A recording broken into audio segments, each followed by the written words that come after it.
Magandang araw sa inyong lahat and welcome back to my YouTube channel. Ang nakakaawang sinapit ng ating kababayan.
Isang Bicolanong OFW na pinagsamantalahan, sinagasaan, binugbog, sinunog, pinatay at saka itinapon sa disyerto ng anak ng kanyang employer sa Kuwait.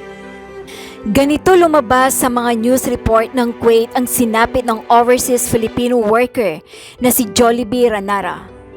Patuloy ngayon na tinututukan ng Embahada ng Pilipinas at Department of Migrant Workers or DMW ang kaso ni JULLEBee RANARA na isang overseas Filipino worker or OFW sa bansang Kuwait. Ngayong Enero 22 ngayong taon nang matagpuan ang patay at sunog na katawan ni JULLEBee RANARA sa disyerto ng Jahara, Kuwait. Si JULLEBee RANARA ay 35 anyos at residente ng Barangay Maysuwa sa bayan ng Pulangge, Albay, na tumira sa Las Piñas bago pa magtrabaho sa ibang bansa para makipagsapalaran bilang domestic helper habang naiwan ng 4 na anak sa Pilipinas.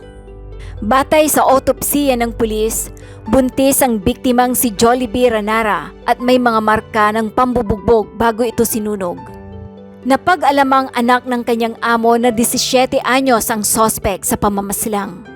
Sa kabila ng krimen, tuloy pa rin ang pagpapadala ng mga Pinoy na manggagawa sa Kuwait, bagamat magbibigay umano ng karagdagang proteksyon ang pamahalaan. Nagpaabot naman ng tulong ang ilang ahensya ng pamahalaan at ang tanggapan ni Senator Amy Marcos. As the chairman of the Committee on Migrant Workers, I would like to associate myself with the speech of our Vice Chair, Senator Jinggoy Estrada. The death of another one of our heroes should never be taken lightly. One life lost is one too many. Kumari po mangyari ito sa isang katulad ni JULLEBee RANARA, hindi malayo na mangyari rin ito sa iba pang kababayan natin sa Kuwait. Kailangan natin may sigurado na ang iba pa nating mga OFW ay protektado. Itong 2022 may 69,145 na new hires at 31,078 na rehires sa Kuwait. A total of 100,223 ang nasa Kuwait. We owe these more than 100,000 overseas Filipino workers the protection that we promised them when we allowed them to go abroad for the sake of their families. Noong nakaraang taon ay tigil po ang pagpapadala natin sa Kuwait dahil sa mga insidenteng katulad na nangyari kay JULLEBee. Noong 2018 sa Kuwait din, may namatay na Filipino domestic helper na si Joanna Dimafilis na natagpuang patay sa isang freezer. At noong 2019, si Jenaline Villavende naman ay na-rape at namatay din sa Kuwait. Na-lift ang ban dahil nangako na ayusin ng gobyerno ng Kuwait ang kondisyon ng ating mga OFWs sa kanilang bansa. Ngayon, ito na namang karumal-dumal na pangyaring ang sinapit ng isa nating kababayan. Kailangan natin pag-aralan kung ano ang sitwasyon na kinaharap ng mga kababayan natin na nadideploy sa Kuwait. Ligtas pa ba sila doon? May suporta ba ang gobyerno ng Kuwait sa ating mga kababayan na pupunta roon? Sa kaso ni JULLEBee, mabuti na lang at naaresto na agad ang salarin na anak ng kanyang employer. Pero sana hindi na nangyari ito kung nasasala lang na mabuti ang mga potential employers ng ating mga OFWs. Matagal ko na pong sinusulong na dapat may katumbas na security requirements sa mga nais maging employer ng mga OFWs. Hindi yung mga OFWs lang ang pinagsusumiti ng napakaraming requirements bago papunta sa abroad. Kung sila ay naninigurado na ligtas sila sa mga kuha nilang OFW, dapat tayo din manigurado na ligtas ang mga kababayan natin. Ikukonsulta ko pa ito sa DMW at OWA para matigil ang ganitong mga pangyari. Ganun pa man, I commend the efforts of the DMW and OWA in their support and immediate action regarding the case of JULLEBee and for the needs of her family. I have been informed that they will be given by OWA a guaranteed financial aid of 220,000 pesos and an additional 800,000 pesos from life insurance provided by agency. Kanina po, nakausap ko ang mother ni JULLEBee at nagkukentuhan po kami at nakwento niya po sa akin ang mga pangyari. At ako po, on the spot naawa, kanina rin po, nagpatid po ako ng personal kong pera na 50,000 pesos sa isa kong staff para tulong sa kanya. While these amounts will never replace the life of JULLEBee, it will alleviate any worry that they may have financially. And we hope that the DMW and OWA continue to give this kind of service for all our OWAs, or OFWs. And as the chairman of the Committee on Migrant Workers, I will not stop at being the representative here in the Senate. I will fight for what they deserve as the modern-day heroes of our country and their families for whom they risk their lives by venturing into foreign lands just to provide for them. Again, I thank Senator Jinggoy Estrada for bringing this matter to the attention before this body. And before I end my speech, meron lang po akong mga gustong karagdagan. Tama nga po si Senator Jinggoy na kailangan talaga masusing monitoring needed because right now, as I see it, kulang po talaga ang tinatawag na monitoring para masiguro na safe ang ating mga OFWs. Ang isa pong matagal ko na pong iminimungkahi sa mga kinukulan ngayon sa ating DMW ay yung bakit kapag ang ating OFW pumunta ng abroad, kinakailangan nila ng police clearance, barangay clearance, NBI clearance, napakaraming clearance, parang kinailangan nilang dumaan sa butas ng karayom bago sila ma-deploy para masiguro na yung ating mga OFW ay walang record, hindi masamang tao pagdating doon sa Saudi.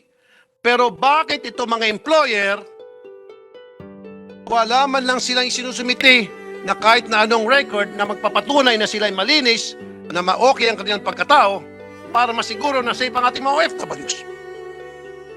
Lumilitaw, marami sa mga employers ay may mga criminal records, mga dating rapists, mga dating kriminal, dating mga manloloko, loko-loko, at hindi po na-screen.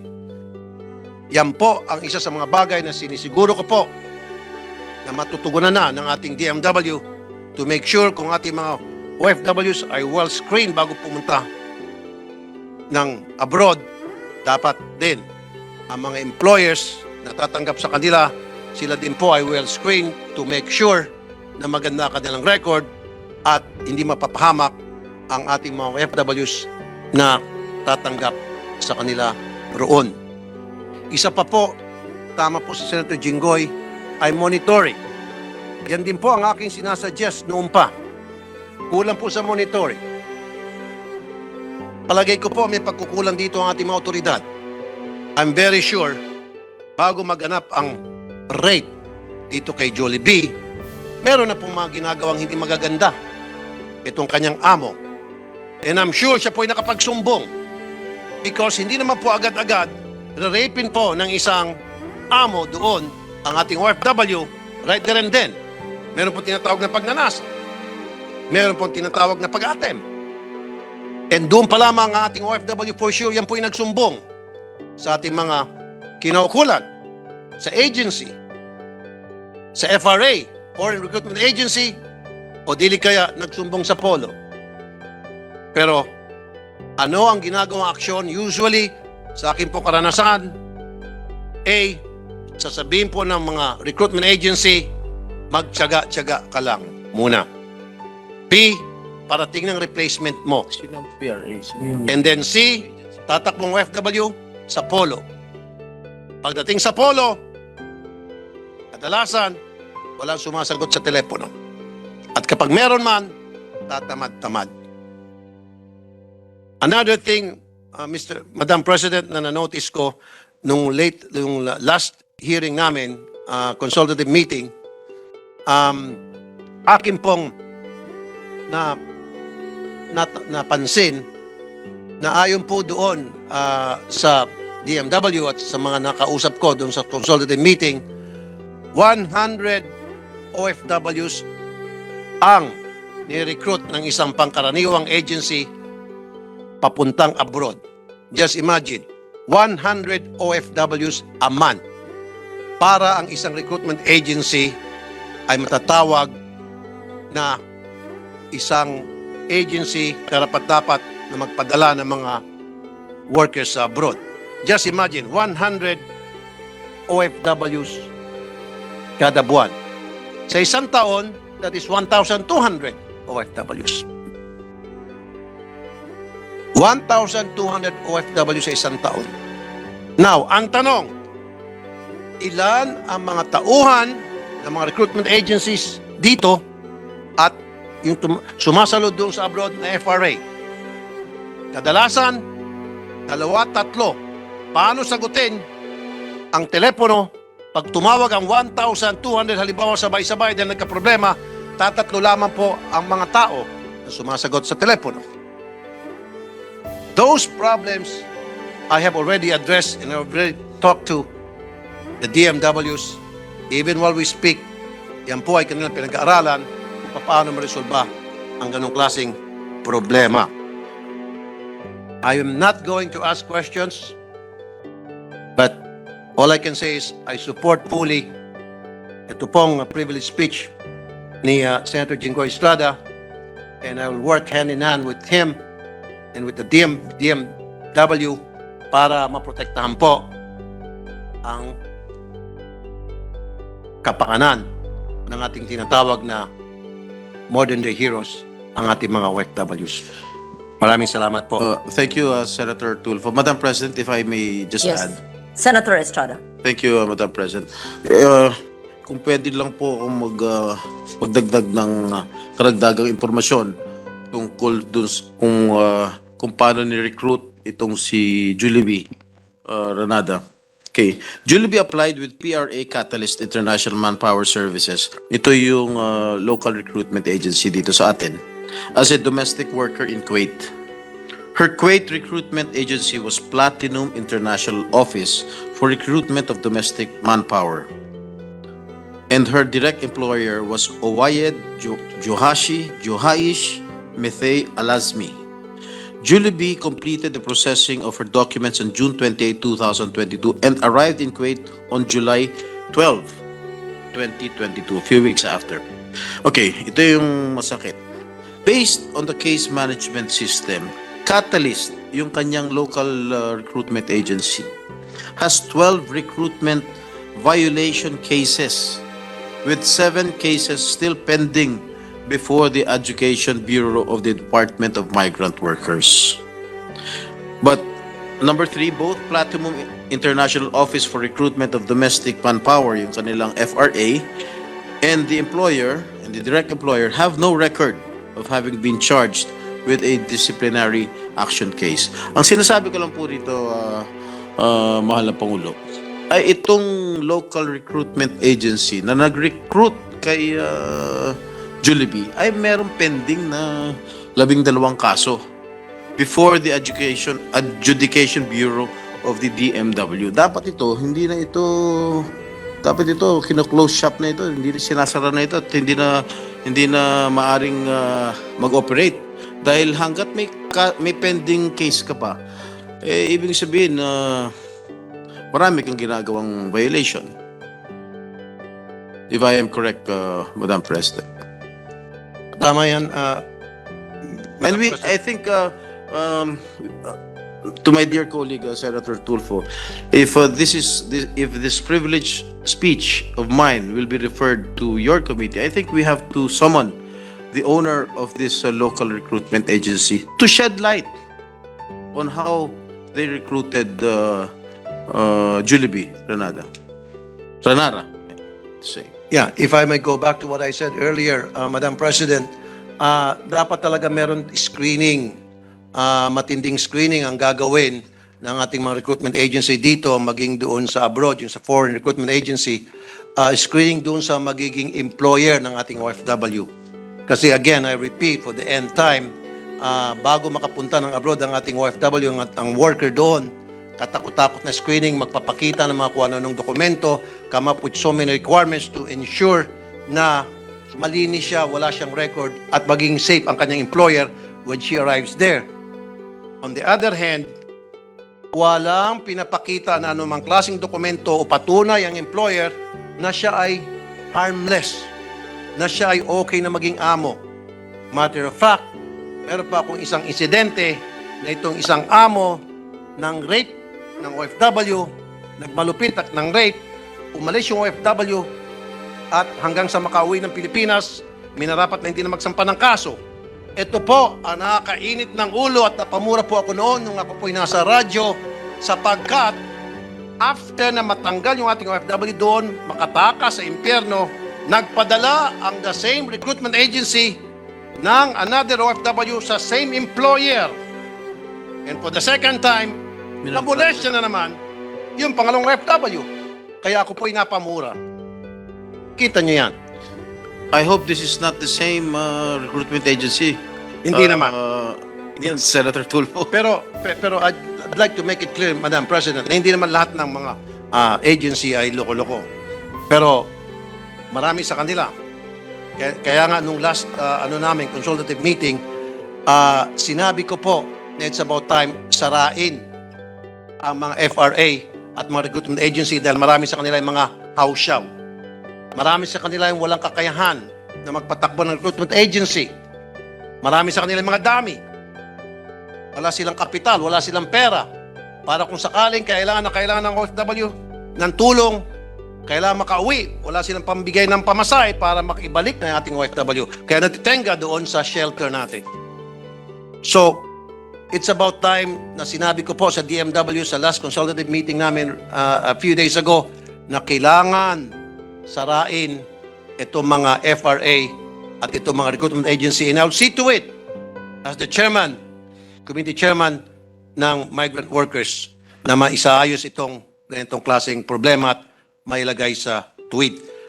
Ito pa nga po, Secretary Ople met with the parents of JULLEBE on January 23. The parents told Secretary that they were able to talk to Jollibee on January 20, Friday. Jollibee complained of experiencing cruelty from the 17-year-old son of the employer and even recounted an incident where she was threatened with an ice pick. So, tama po ako. Noong nag-attempt pa lamang po itong perpetrator, nagsumbong na po si Jollibee sa magulang. Ang magulang po, nagsumbong sa recruitment agency rito. Meron na po silang pinuntahan. However, yung napagsumbungan, hindi po kumilos. Dahil kung kumilos lamang po sana yung mga napagsumbungan ng recruitment agency, hindi po sana nangyari ito dahil agad-agad pinull out na si Jollibee at dinala sa shelter. Unfortunately, Madam President, kung nagsumbong lang sana sa akin tanggapan ito, I would assure you, buhay pa sana si Jollibee. Dahil ang dami ko na pong kasong ganito na pagsumbong sa akin, in less than 24 hours, napupulot po yung OFW at nadadala sa shelter, and then after a few days or weeks, na ipababalik sa bansa. It is very unfortunate na hindi po natawagan na aking pisina. But anyway, tapos na po ito. And magtulungan tayong lahat dito, Senator Jinggoy, na this will never happen ever again. May we know, Senator Tulfo or Senator Estrada, if there is a hotline, a cell number like a 911 that any domestic helper deployed overseas may call so that instant action within the same hour if they can be rescued? I think you have to, excuse me, Yes. if I may be recognized. I think they have to contact their respective polo offices, their respective countries, the host country, rather. That's a long process. There is no direct line. I don't think there is any direct line. Would you suggest? Meron, sorry. OFWs. Meron? Madam President, meron po. Ito yung OWA hotline, 1348. Here, based here. Here, pero Yeah. wherever, kahit saan silang bansa, idadial lang nila +63 and then 2 and then 1348. It goes directly to DMW, and then the DMW sila na mismong tatawag sa mga kinukulang kung saan bansa ka man. I hope that works. And I hope so. Kaya nga, subukan nga natin. Can we? Call us. I hope- Kay Tulfo lang I hope siya. that works, and I hope that that number can be disseminated to all, at least, maybe never mind the professionals, they would know what to do, but at least for domestic helpers in dire need for instant action. Yeah. Makailang beses na po namin yan, disseminate yung information na po yan sa aking programa at maging po dun sa previous hearing, yan po ay naibanggit na. But anyway, pwede pong banggitin ito paulit-ulit. Ngayon, tinatawagan natin. Sige, tingnan ko nga kung nag-ring. Maghintay lamang ng konting sandali at manatili sa linya. Hello. Kunting paalala sa pagtawag sa oras ng isip pahintulot na maalam at magamit ang informasyon na gagamitin lamang upang matugunan ang inyong pangailangan sa KUWA. Para sa programa at serbisyo ng KUWA, press 1. That's a call center. It's a call Yeah, center. it's a call center. Yeah, I think that has to be improved. Buti na lang tinawagan ko po ngayon. And I will talk to Secretary Tutsople para maglagay ng bagong hotline na Siguro- meron sasagot agad. Right there and then, 24/7 kung kinakailangan. If I may add, siguro before the OFW leaves our country, meron orientation or briefing na ginagawa ang DOLE Meron? before. Now, I think it's the Meron. Department of Migrant Workers. I think Those- ino-orient sila, binibrief sila, at binibigay din yung hotline number just in case na may mangyari na hindi maganda dun sa ating mga kababayang OFW. Pero the problem, Madam President, may mga binibigyan hotline tulad nga nito, hirap makontak. Kaya lang, yung hotline na tinatawagan, walang sumasagot. Tumatawag sila sa recruitment agency, sabi ko nga, 1,200 halimbawa, pinaka-minimum yan, na number of workers deployed ng nasabing recruitment agency, and they only have 3 people answering the phone. At may oras pa. And then pag pumunta po sila sa OWA, sa Polo, sa Embahada, wala po. Walang sumasagot. Kuminsan, Pupunta doon yung OFW. Pag maganda-ganda ka pa, imbis na tutulungan ka, liligawan ka pa. Pero hindi na po nangyayari ngayon sa bagong administrasyon. And I commend Secretary Tutsople and of course Arnel Ignacio, yung admin ng OWA. They've been going around from one country to another sa Saudi especially para to ensure na talaga maayos yung kalagayan natin mga OFW. And I commend those people also, Yusek Kakdak. I've worked with him for so many years nung siya po'y nasa POA and OWA too. So we have three people who works hard. I would say workaholic people in government. Si Tutsople, si Yusek Kakdak, and Arnel Ignacio. And I hope they'll keep doing what they're doing because for me, they're doing a heck of a good job. Magandang hapon po. Kasama ko ang mother ni JULLEBee RANARA at once and for all, para ho tayo ay makontento na sa mga informasyon. Ako na po kakausap sa kanya at gusto ko sa kanya manggaling na sila po ay naasikasong mabuti. Nay, kayo na bahala. Nasikaso na po kami mabuti, lahat po natulungan na po kami nila Sir Ignacio, kaya wala na po kami hihilingin, kundi katahimikan at respeto na lang po. Sa mga gusto pang magtanong, ano ho bang mensahe niyo sa kanila?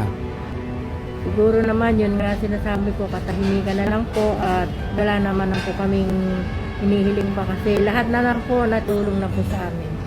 Ang OWA, nandito naman. Nandito naman po ang OWA, ang agency, si Sir Tulfo, at ang Pangulong Marcos po. Lahat naman po sila ay natulungan na po kami. Si Senator Aimee, dumating Si din. Senator Aimee po, na-meet din po namin. At saka si Siyempre, si Secretary Secretary Opli po. At saka siyempre po ito, si Sir marami pong naitulong sa amin to. At saka Ako ngayon, kilala. oo, si Sir Ignacio po at ngayon lang po ako nakaranas ng hotel. Oo, yun. Diba? Sige na para alam na nila. Kasi ayaw na ho nila makipag-usap ng paulit-ulit. Okay. Sige po. Mag-subscribe at i-click ang notification bell para sa mga susunod na video updates. Maraming salamat po.